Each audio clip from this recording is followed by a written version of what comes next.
croyez en avoir fini, que nenni, je vous en ai rajouté un petit morceau, durable pour les gourmands. La régulation, pause-pulse, on-off ou PID. Nous allons nous limiter à l'exemple sur une pompe.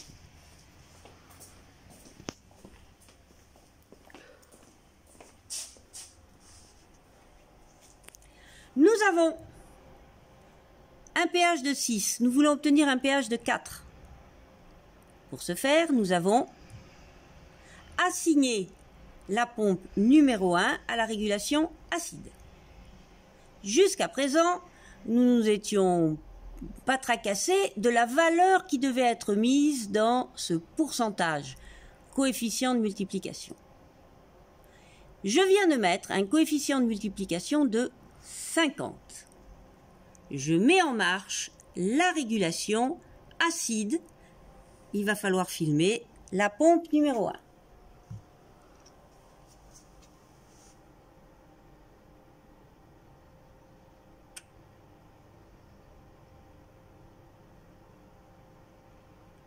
Elle s'arrête.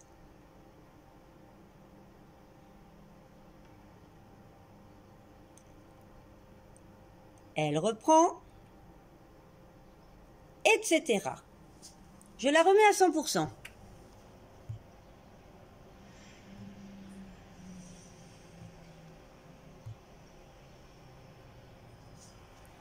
Et on refilme.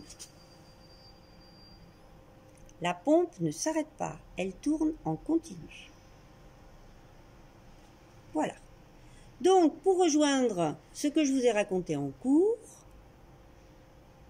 comment faire une régulation pause-pulse, comment faire une régulation on-off, à votre avis. Dernier point, la période. C'est quoi la période? La période, c'est une période en secondes. La période en secondes, ici 10 secondes, je pourrais mettre 100 secondes, indique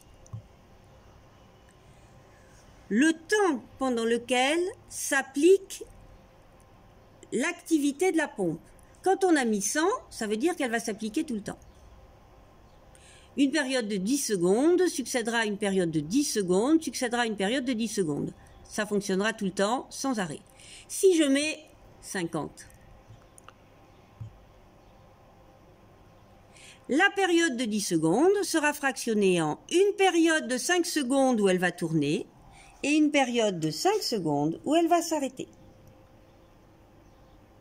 De nouveau, je vous pose la question.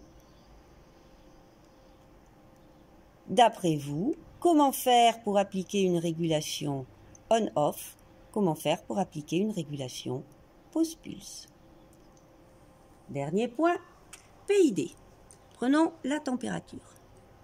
Vous avez ici les valeurs proportionnelles ou intégrales.